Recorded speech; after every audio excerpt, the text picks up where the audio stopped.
Sorry for the interruption, Naveen sir. So we had kept the inauguration session pending. So we thought we will start with the technical sessions because our members were keen in listening to the acts. So today we have Shri Prashant Bhushan sir, who is Chief Commissioner of Income Tax.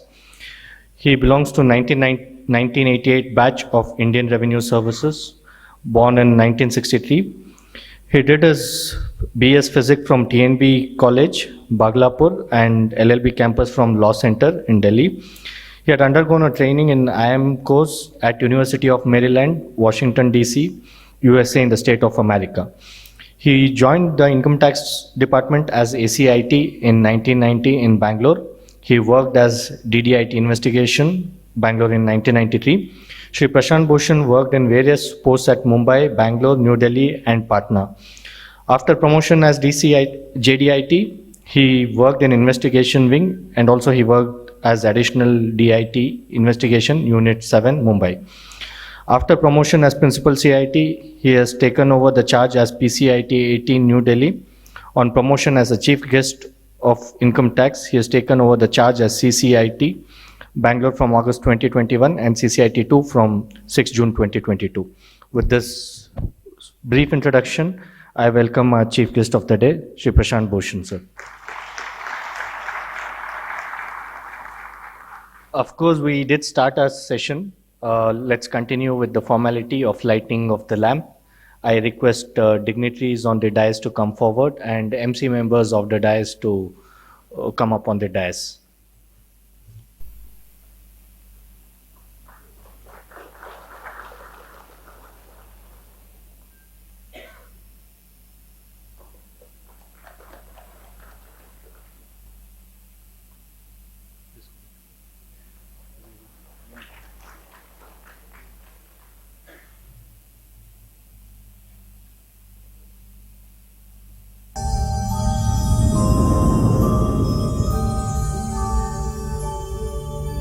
य एष सुप्तेषु जाग्रति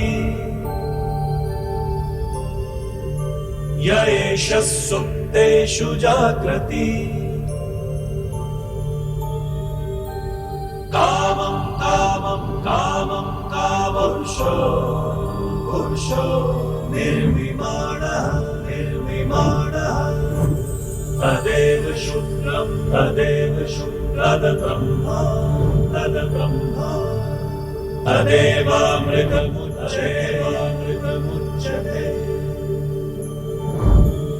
तस्मिन् लोकः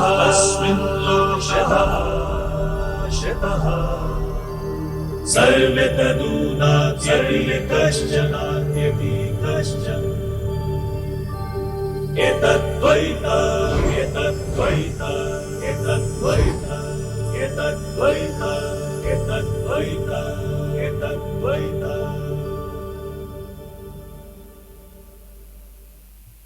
Request Shri Prashant Bhushan to give an inaugural address.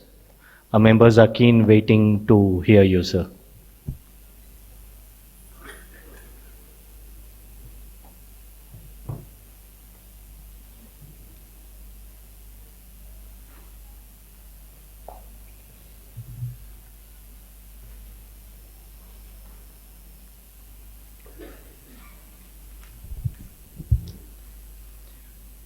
Good morning. To begin with, I am extremely sorry that I am coming in between your programs. I was supposed to be with you since very beginning, but unfortunately I had to go to Hyderabad for some work, and I got delayed there. But I thought that I should not miss my interaction with our fellow colleagues. But I get a sense that I am that umpire who is asking to do the toss once the match has started. Because without the toss, the formalities of the toss, no proceedings can start. So it is like that. Then again I reminded myself that I should not give this opportunity and miss of interacting with all of you, because we hardly get a chance now to see you individually or collectively. We can attribute to the various regions. COVID had come, worse than COVID, faceless had come, and much worse than even dreaded diseases, medical diseases, mobile and internet had come. It's supposed to have harmonized us, but on the contrary, it has separated us. Not only it has separated us, it has separated the families also. You go to any family, any house, if 4 members are there, they are the 4 corners of the house and they are engrossed in their mobile chats, but they don't have the time for each other. And so many memes are there, so I should not be reminding you about that. Faceless is another thing. It's such a dreaded thing. It's worse than the COVID that nobody wants to see anybody. In fact, I get a constant complaint that these days hardly any of you go to the income tax department. It has become a ghostly place, and deserted place. In fact, on Twitter we get a complaint that, sir, I had gone to income tax office at 11 o'clock, nobody was there. And then once Twitter is there, the Twitter puts everybody on the mission mode. So we try finding out that who had gone where and why they were not available. But later on they are found that they were around, but they were lost in a corner and they could not be found out. So one of the taxpayer who had gone there, they said that the income tax department is a deserted place.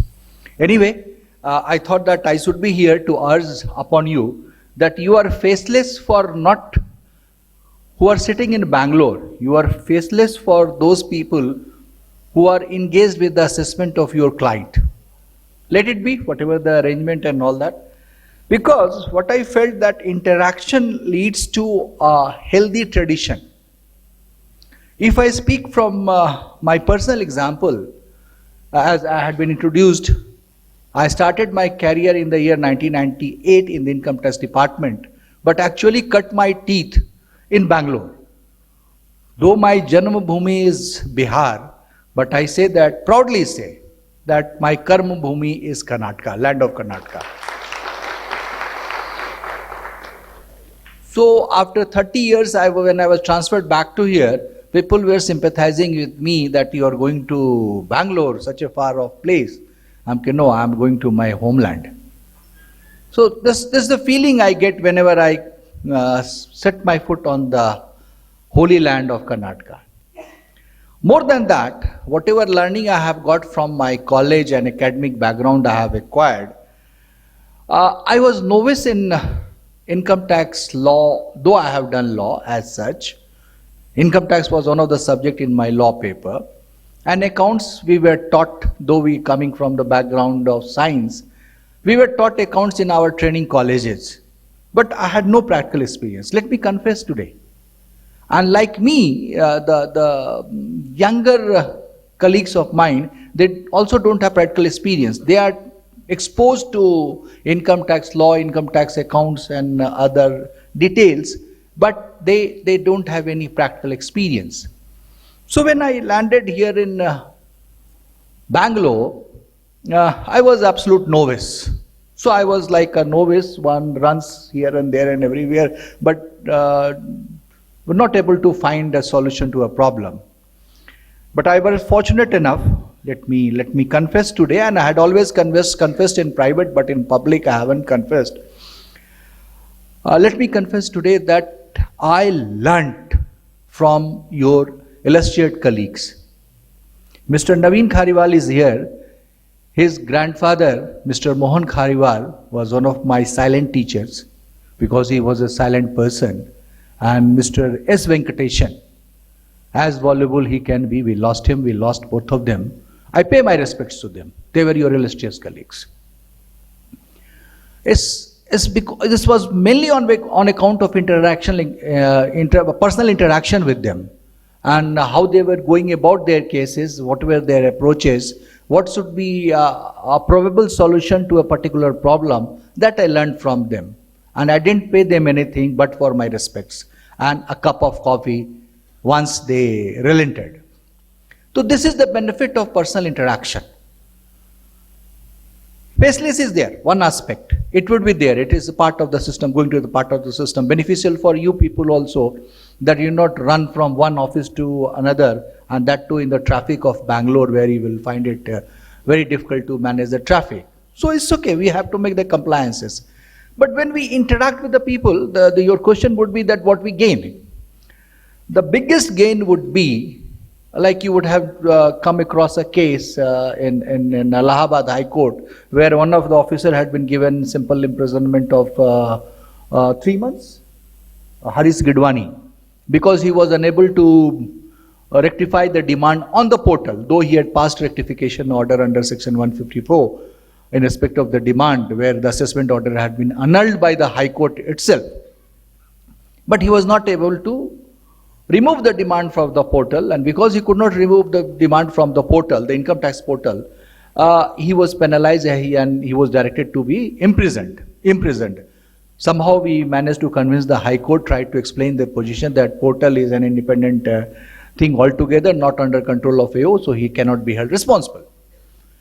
There are similar other problems as well, which unless and until you interact with our counterparts, your assessing officer, I don't think you would be able to find a way out. You keep on requesting for the solution for days together and months together, but he would not come around the solution.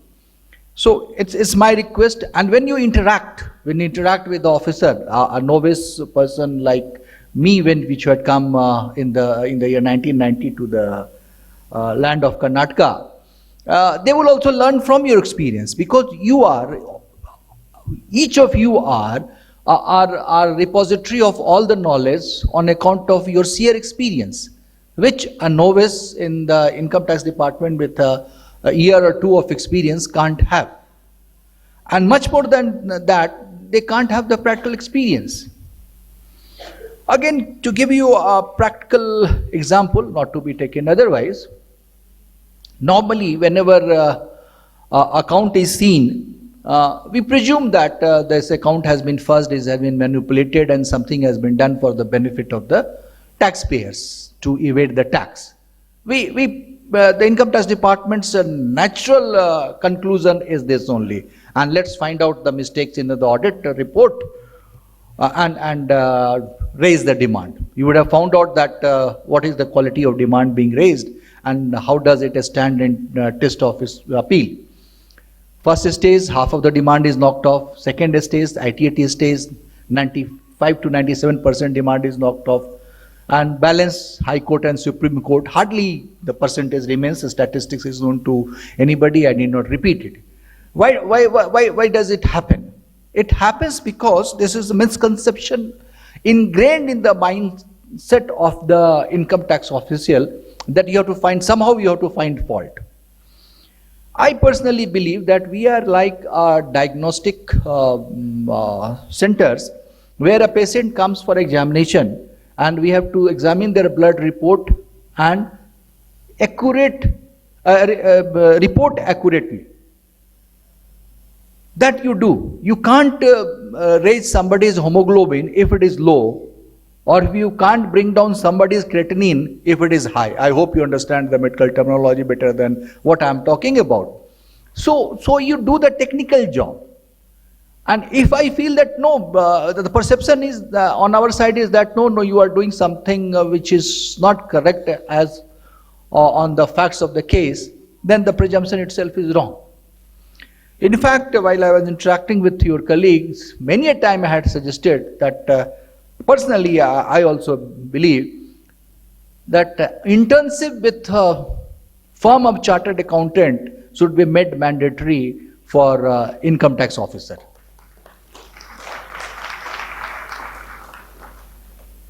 Honestly, I believe that, strongly believe that the kind of effort you take for the audit is tremendous. You go through their vouchers, you go through their purchase bills, sale memos, and wherever there are mistakes, you ask them to rectify it. In fact, you get a flag from your client कि इतना तो income tax वाला भी नहीं पूछता जितना आप पूछते हैं. Sorry to lapse into Hindi. But it's a general complaint, general refrain. So now scrutiny is faceless. Why you are bothering us this much? But this is your professional conscience. No, what you are doing, like I gave the example of medical diagnostic centers, that whatever I am doing to the best of my abilities, to best of the knowledge and my belief, I am doing it correctly. On top of that, that accounting standards are there, your chartered institute guidelines are there, that's there. I need not be speaking about it because you know better than what I do. So, and they're so regimented, and on top of that, that new committee is there, headed by ex-revenue secretary, NEFRA. What do you call it? NEFRA, no? So those things are there. Now disciplinary action part has been taken away, I don't know, from institute to the NEFRA. So you comply with the accounting standards, you comply with the provisions of the Income Tax Act, but a person with an experience of 1 year in the field dismisses it and says that nahi, accounts mein sara gadbad hai. And in the faceless you get the notices, queries of everything under the sun. Then you feel what's happening there. And it has been general refrain, what I had heard from you people, that in some cases we feel that something should have been done because traditionally, historically, some additions were or disallowances were being made. But in those cases, nothing has been done. But in the cases we thought that it is a pakka and some additions have been made. So it's on account of misconception of our people in the department. We try to remove that conception, but unfortunately, because the faceless concept is the nascent one on the system, not everybody is that competent. So that kind of mistakes and problems are happening. The other problem is the perception of the society.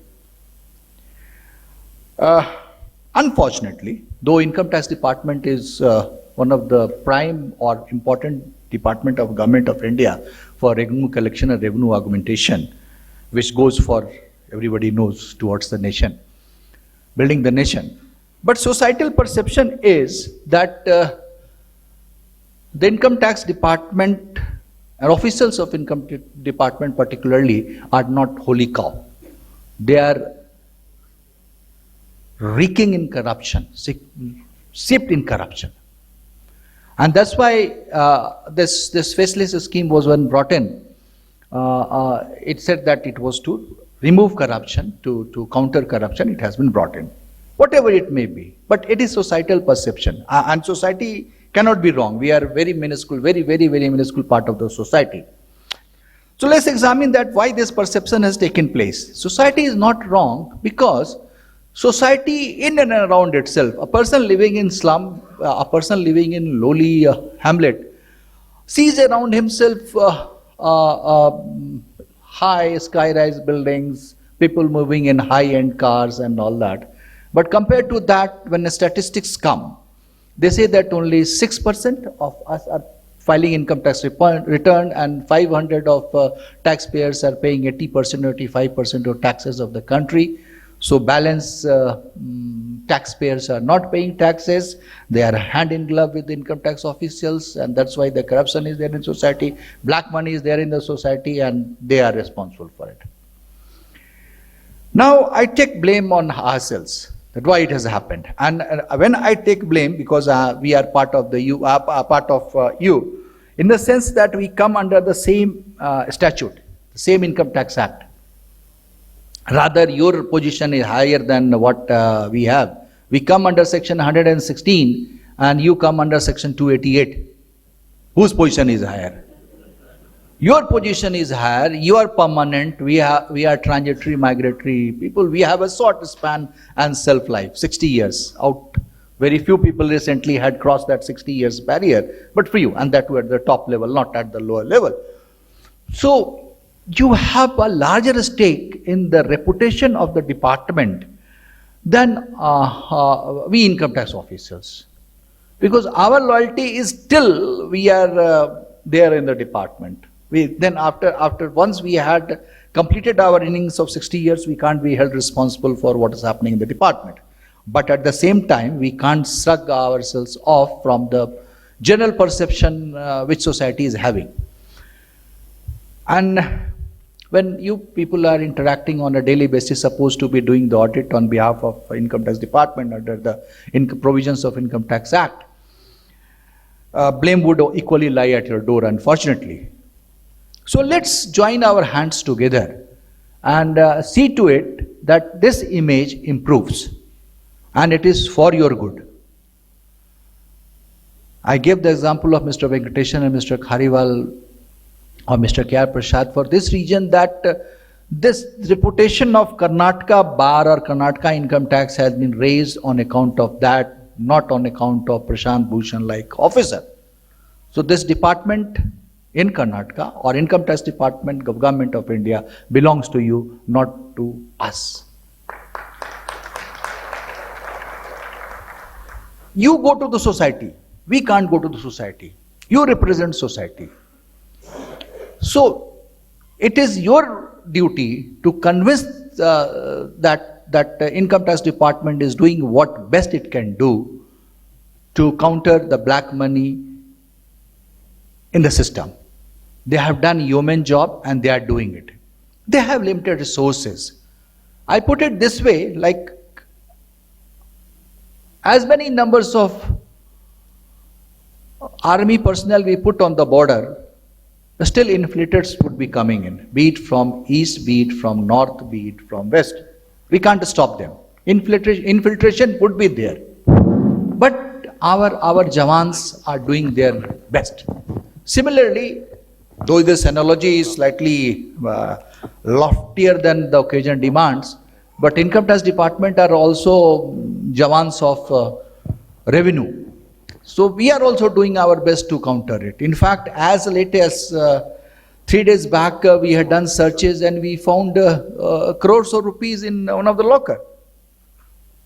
So it's happening. Society is doing, in spite of your best efforts, our best efforts, it's happening. And it's happening even today. Some transaction would be taking somewhere under our nose, even very next to the income tax office or very next to our institute.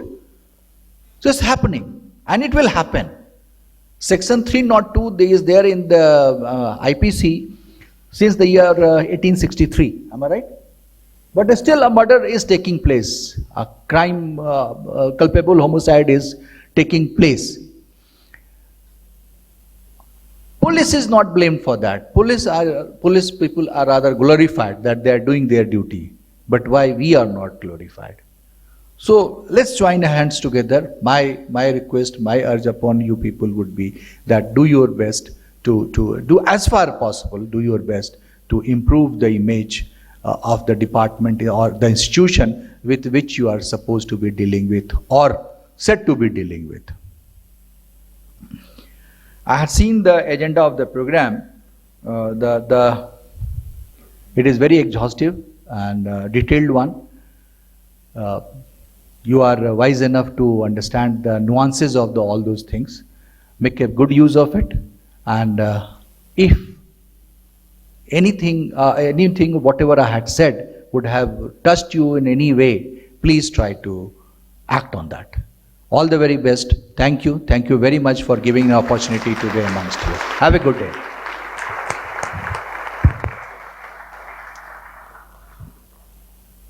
Sir, may I request you on behalf of all the chartered accountants to discuss one of your landmark cases. Like Jignesha, sir was involved in MCX case when he was in Mumbai.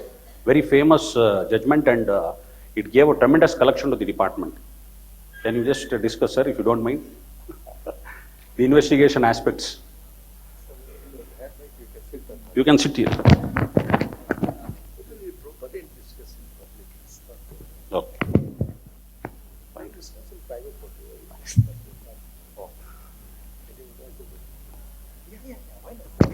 For Honorable CCIT is open for deliberation also. So if members have any question, you can please raise them. Can we restrict to 1 or 2 questions considering the time frame? Under faceless, you don't get an opportunity to ask questions. Yeah. Immediately when we invited sir, he said, of course, it's been faceless for quite a lot of time.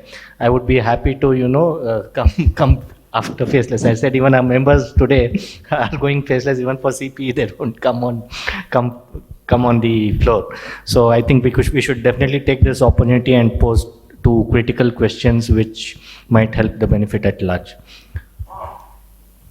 Or Floor is open. No, I take it that you have too many questions, but you don't deem department worthy of answering or dealing with those questions. Is it so? You don't agree, madam? Thank you. So we are hand in glove, huh? No, always. Not always. So I think members would like to pose questions faceless. So thank you, sir. Thank you for taking your time out and definitely even in your busy schedule, I think you immediately landed and you are here for our session. Thank you for your time, sir. We would like to have a small felicitation program. So I just request MC members of the dais and dignitaries on the dais to come forward.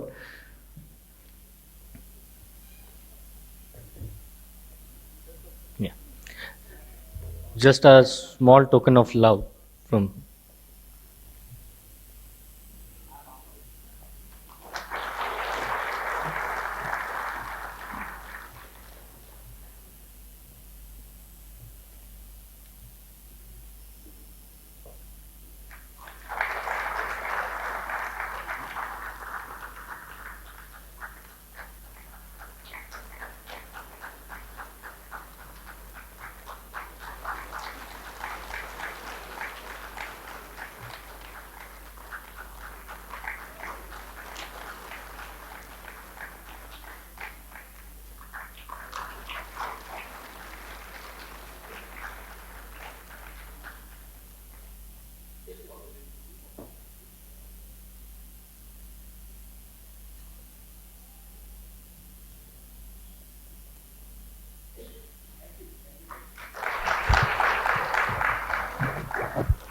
I would like to propose a vote of thanks for this inaugural session. Thank you for making it convenient and attending the seminar and addressing our members as well. And of course, definitely your words did have honor to our profession. Thank you for recognizing our efforts and couple of suggestions. Definitely, we feel that it should be put up to the board. So thank you. Thank you very much.